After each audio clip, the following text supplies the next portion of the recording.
नमस्कार, मैं रानी गुप्ता और आप देख रहे हैं लाइव बीएनएस। देश के प्रधानमंत्री नरेंद्र मोदी ने हाल ही में मन की बात में खेद प्रकट करते हुए कहा कि उन्हें तमिल भाषा नहीं आती।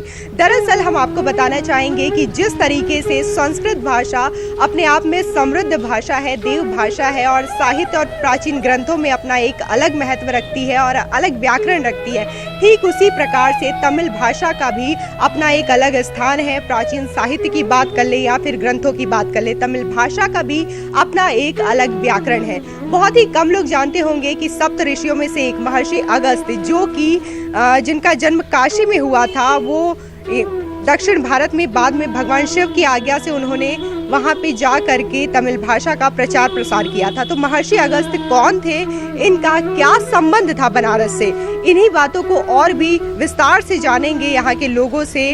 और मंदिर जो यहाँ पे स्थित है अगस्त्यकुंडा मोहल्ले, जो कि गोदौलिया में है, उसके विषय में भी हम विस्तार से जानेंगे।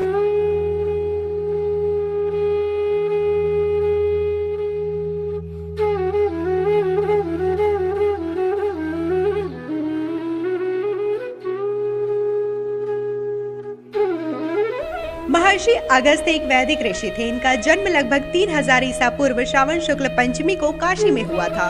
वर्तमान में यह स्थान वाराणसी के गोदौलिया चौराहे के समीप अगस्त्य कुंडा नाम से प्रसिद्ध है। यहाँ वर्तमान में अगस्तेश्वर महादेव का प्राचीन मंदिर स्थापित है। महर्षि अगस्त्य को सप्त ऋषियों में से एक माना जाता है। देवताओं के अनुरोध पर इन्होंने काशी छोड़कर दक्षिण की यात्रा की और वहीं बस गए। भारत के वैज्ञानिक ऋषियों के क्रम में महर्षि अगस्त्य को सबसे ऊपर माना जाता है। महर्षि अगस्त्य को मंत्र दृष्टा ऋषि भी कहा जाता है, क्योंकि उन्होंने अपनी तपस्या काल में उन मंत्रों की शक्ति को देखा था। ऋग्वेद के अनेक मंत्र इनके द्वारा दृष्ट है। महर्षि अगस्त्य के बारे में कहा जाता है कि एक बार इन्होंने अपनी मंत्र शक्ति से समुद्र का समूचा जल पी लिया। दक्षिण भारत में अगस्त्य तमिल भाषा के आद्य व्याकरण है। तमिल विद्वानों का कहना है कि यह ग्रंथ पाणिनि की अष्टाध्यायी के समान ही मान्य है। महर्षि अगस्त्य केरल के मार्शल आर्ट कलारीपयट्टू की दक्षिणी शैली वर्मकल्ले के संस्थापक, आचार्य एवं आदि गुरु है। सप्त ऋषियों में से एक महर्षि अगस्त्य, और महर्षि अगस्त्य का बनारस से क्या संबंध है, और अगस्तेश्वर महादेव मंदिर और अगस्त्य कुंड मोहल्ला जो कि गोदौलिया में स्थित है, इसके बारे में और भी विस्तार से हम जिनसे बात करने जा रहे हैं, उनका नाम है डॉक्टर विनोद राव पाठक जी, और ये बीएचयू में संस्कृत विभाग के प्राचार्य रह चुके हैं। तो डॉक्टर साहब, आपका लाइव बीएनएस में बहुत बहुत स्वागत है। धन्यवाद बीएनएस। आप ये बताइए कि महर्षि अगस्त्य, जो कि सप्त ऋषियों में एक माने जाते हैं और ब्रह्मा जी के मानस पुत्र हैं, उनका बनारस से क्या संबंध रहा? आज से 3000 साल पहले ईसा पूर्व उनका जन्म वाराणसी में हुआ था, और यहाँ पर अगस्तेश्वर महादेव का मंदिर जो है वो उनके जन्म स्थान का प्रतीक है। यह अपने आप में विशिष्ट है। दक्षिण भारत के तीर्थ यात्रियों और दर्शनार्थियों के लिए का ये प्रमुख स्थान है।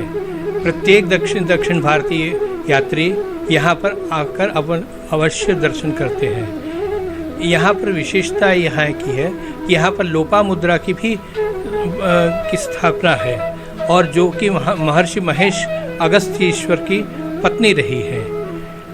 एक दूसरी और विशेषता है इस मंदिर की कि यहाँ पर प्रत्येक शिवालयों में उनके सम्मुख नंदी रहते हैं, लेकिन अगस्तेश्वर महादेव के मंदिर के सामने नंदी नहीं है, समुद्रेश्वर महादेव है। समुद्रेश्वर महादेव इसलिए हैं क्योंकि इन्होंने समुद्र को, जब राक्षसों ने आतंक फैला दिया था और तरह तरह की से देवताओं को ये पीड़ित करते थे, तब इन्होंने, अगस्त्य ऋषि ने इसे समुद्र को अपने चुल्लू में धर के वे चूस लिया था और एकदम पूरा समुद्र सूख गया था।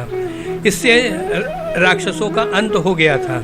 इसीलिए और यह अगस्तेश्वर के सामने नतमस्तक हो गए और इन्होंने प्रार्थना की कि मेरा उद्धार करिए, मैं आपके शरण में आया हूँ। तब से अगस्तेश्वर महादेव के मंदिर के सामने समुद्रेश्वर महादेव विराजमान है, जो कि नंदी के स्थान पर है। अगस्त्य कुंड जो है वह मंदिर से थोड़े से नीचे, जहाँ आज के समय में राजपथ बन गया है वह पहले कुंड था। इसका उल्लेख काशी खंड में मिलता है।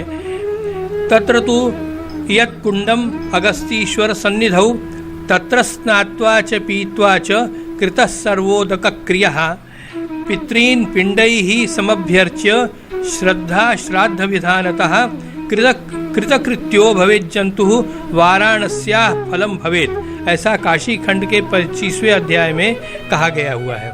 मतलब यहाँ विशेष करके लोग आते थे और कुंड जो था उसमें लोग अपने पितृपक्ष के कार्य को और वैसे भी श्राद्ध कर्म को करने के लिए यही स्थान पवित्र माना जाता था और आकर अपना कार्य करते थे। इस समय हम बात करने जा रहे हैं इस मंदिर के महंत जी से और जानते हैं कि क्या क्या मान्यता इस मंदिर को लेकर के है।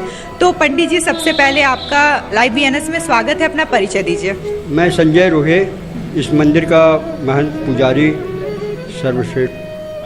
पंडित जी, ये बताइए कि इस मंदिर को लेकर के क्या मान्यताएं लोगों के बीच में है? जिस मंदिर को लेकर बहुत लोगों की बहुत सारी मान्यताएं हैं और ये अगस्कुंडा स्थित में है। ये गोदोलिया से जो है सीढ़ी चढ़ के जब आएंगे तो ये अगस्कुंडा मंदिर है। ये पूरा मोहल्ला अगस्कुंडा जो कहलाता है ये अगस्तेश्वर महादेव के नाम से ही है। ये अगस्कुंडा बोला जाता है इस मोहल्ले को। महादेव जी के अलावा और लोपामुद्रा जो देवी है उनके अलावा और कौन कौन सी मूर्तियाँ यहाँ पे विराजमान हैं? ये श्री गणेश है, दत्तात्रेय भगवान है, लक्ष्मी नारायण है, हनुमान जी हैं, साईं बाबा हैं और नवग्रह की सारी मूर्तियाँ हैं। ये मंदिर का खुलने का क्या समय है? कब तक भक्तगण जो है वो दर्शन के लिए आ सकते हैं? सुबह 6 बजे से लेके 1 बजे तक है और फिर शाम को 4 बजे से लेके रात को 10 बजे तक। मंदिर में कौन सा उत्सव सबसे अच्छे से और ज़्यादा मनाते हैं यहाँ पे भक्त, और क्या क्या चढ़ावा भगवान को चढ़ता है मंदिर में? इनका उत्सव जो है गंगा दशहरा वार्षिक उत्सव होता है। साल में एक ही बार होता है। वो जून में महीने में होता है, जून में या कभी मई में होता है। और इनको तो दूध है और गन्ने के जूस से भी अभिषेक होता है। हर दोनों प्रदोष को जो है बाबा का अभिषेक होता है 11 लीटर दूध से। भक्तगण दर्शन करने के लिए आए हैं, हम उनसे बात करते हैं। तो सर, सबसे पहले आप अपना नाम बताइए। मेरा नाम रविकांत दीक्षित है। सर, क्या मान्यता आपने इस मंदिर के बारे में सुनी है जो आप इतने वर्षों से यहाँ पे दर्शन करने के लिए आते हैं? सबसे बड़ी बात यह है कि काशी में जो सबसे पुराने मंदिर हैं या जो प्लेसेस हैं उनका नाम काशी खंडोक्त में आता है। तो काशी खंड में होने वाले जितने नाम हैं पुराने, उसमें इसका भी स्थान है। जब इसका स्थान है इसका मतलब ये बहुत पुराना रहा होगा। कहानी बताती है कि ये मंदिर अगस्तेश्वर मुनि ने स्थापित किया था। यहाँ जो शिव की मूर्ति है वो अगस्त मुनि ने स्थापित किया था। किसी ज़माने में यहाँ पे बगल में सीढ़ियाँ हैं, आप देखेंगे नीचे करीब 14 सीढ़ियाँ उतरने के बाद तब तो रास्ता मिलता है।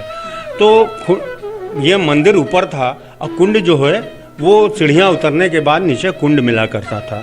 तो ये सारे एग्जाम्पल्स देखने के बाद लगता है कि हाँ, सच में कभी किसी ज़माने में अगस्त मुनि यहाँ रहे होंगे और उन्होंने इस मंदिर की स्थापना की। चूँकि अगस्त मुनि की हमारे हिंदू शास्त्र में बहुत ही नाम है, उनसे बड़ा कोई योगी हुआ नहीं।